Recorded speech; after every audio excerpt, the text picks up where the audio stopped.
So Season 3 of NBA Infinite did drop earlier today. So in this video, I'm going to be going through all the new features and my thoughts and opinions about the update itself. But let's take a look at all of the different updates. I've got the patch notes up, so we're going to run through each one by one. The very first thing they added is this lucky chest thing. Now, as you can see, if you press on the little question mark, it does tell you all of the different rules and requirements of what you actually need to get some of these chests. You need to reach level 10 in order to actually have this in the game. Then you basically just need to play 3v3 and Dynasty games, and that will give you either rare, epic, or legendary chest drops, and those will only occur every 3, 5, and 8 games won for you to actually get that. So you do actually need to win the games, and it is going to give you some different chests depending on what those games are. So when it reaches multiples of 5 and 10, you will also get chests as well, and when you reach multiples of 10, you will get a guaranteed legendary chest. So when you win 10 games, you will get yourself a legendary chest to be able to go ahead and open. There are different requirements for the maximum levels of chests you can get, with legendary, epic, and rare dropping per day and dropping per week.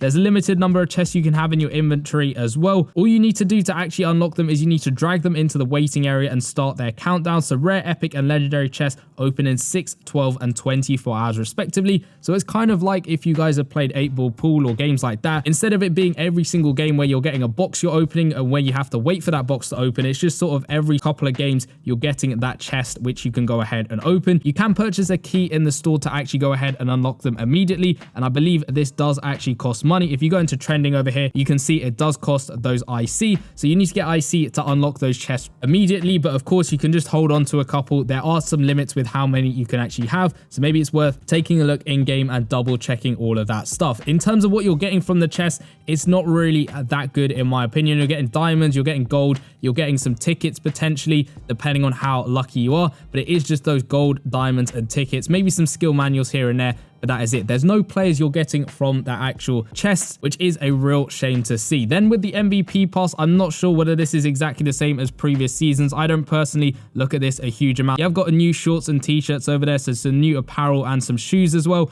I don't really pay attention too much of this stuff because I am nominally spent, but if you're a spender, let me know in the comment section down below whether it's looking any different to you. Of course, you're just getting mainly gold, diamonds, and Team Infinite tickets if you are nominally spent. On the advanced pass, you are of course getting yourself a mascot, and you're getting the clothing as well, which is looking okay, as well as some more diamonds, some coins, some avatars, frames, all of that stuff to help yourself out. But again, no players in the MVP pass at all. Now, of course, with the season reset, we did of course get rank resets as well, so I've gone down to star 5. If you were all the way at Hall of Fame, you will end up at all-star 5, and depending on where you finish that season, you will end up at different places. If you look at the leaderboards now, you can see your past season. So if we go over to season 2, you can see that's what I was playing. Didn't play a huge amount of games. I only got 84 in total compared to the first season where I was playing 653 games. So you can see I've been playing a game a lot less just because of all the stuff that's been going on. But we had those rank resets. I believe you get rewards depending on where you finished. I think I opened mine, didn't get great stuff. I think it's just a couple of coins here and there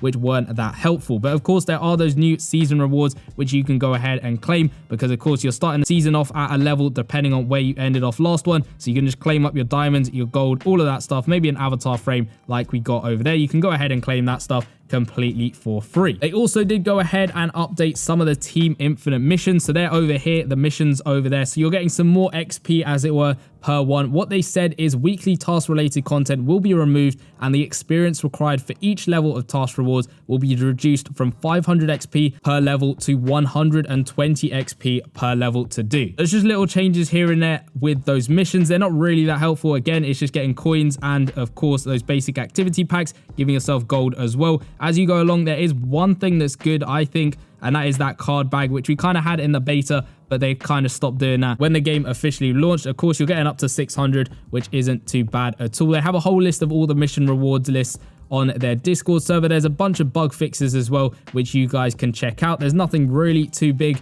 in terms of all of that stuff. The main one that they did fix was in the game. It actually shows the scoreboard now, which is good. It's not off the screen, it's actually in the game. And of course, with season 3, there is a new hoop draft, as it were. From what I've read from this briefly, you can actually go ahead and exchange your tickets from season 2 and season 1 for these new hoop drafts. You will require season 3 tickets now for those season 3 pools. You'll exchange them with a 1-to-1 offer from season 2 tickets to season 3 tickets in the store itself, and they increase the purchase limit. So the weekly purchase limit limit for the star-studded tickets have been increased to 50. Then they updated that the limited time epic card pools, you will get an epic card guaranteed every 60 draws, and they will update the card pools frequency, decreasing it from 2 weeks to a 1 week wait between alternating players from that epic card pool and of course the game changer one as well. And then after that, there are just a bunch of patch notes depending on different players. Some players got buffed, some players got nerfed here and there. Jason Tatum was one of those players included. You can go ahead and take a look at all of that stuff on the Discord server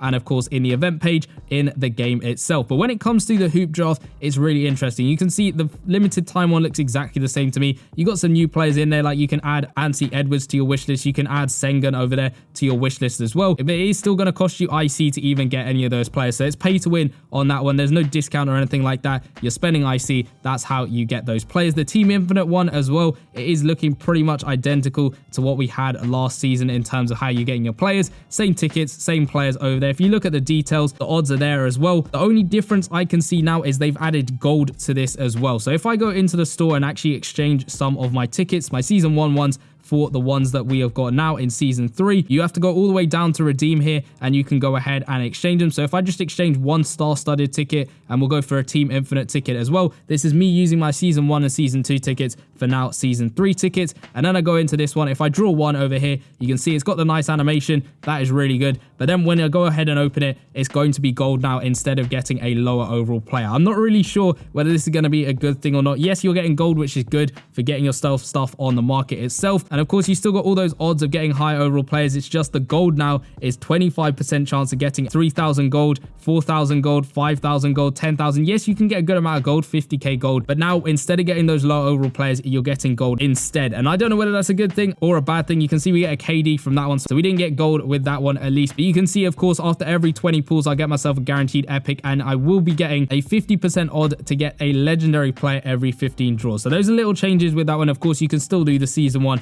and season 2 hoop drafts over there if you wanted to. You're probably not going to get coins out of them. You're going to get a player. So again, I don't know whether that's a good thing. And let me know in the comment section down below what you think about that. Of course, on the market, we've got the playoff version of SGA. You got the Anthony Edwards, but of course, you can only pre-order them. And for them to be put on the market, people need to actually pull them from the hoop draft. And Anthony Edwards, you can only get from spending money. So do I think this update is major at all? Personally, not really. I think the lucky chest thing is fairly good to have. It just gives you that extra incentive to go ahead and play through some ranked games. The hoop draft ones, I'm still undecided whether it's a good thing, a bad thing. I do think though we need other ways of getting players. In the MVP pass, there's a great way of just adding some place you can get yourself some players, even in the lucky chest as well, because you're getting gold, you're getting diamonds. Just add some players in the chest. I think that'd be a decent addition. You can see the prime collection is SGA at the moment. That's how you can get him. But apart from that, that's really it with season 3. There's a nice core. The gameplay seems a little bit more smooth in my opinion, having played a couple of games here or there. But personally, it's not a massive change to the game at all. And maybe we have to wait a little bit more to get some bigger updates. But let me know all of your thoughts in the comment section down below. Are you liking the new update? Has it made you come back to the game? Are you going to leave it for a little bit longer? Let me know in the comment section down below. But on NBA Live Mobile, we did get a brand new promo related to Father's Day, and I went ahead and did a massive pack opening on the game, trying to get some of the players, as well as telling you guys exactly how you can get the Grandmaster completely nominally spent. If you want to check out that video, it should be popping up in the bottom left-hand corner, and I'll see you guys in that one.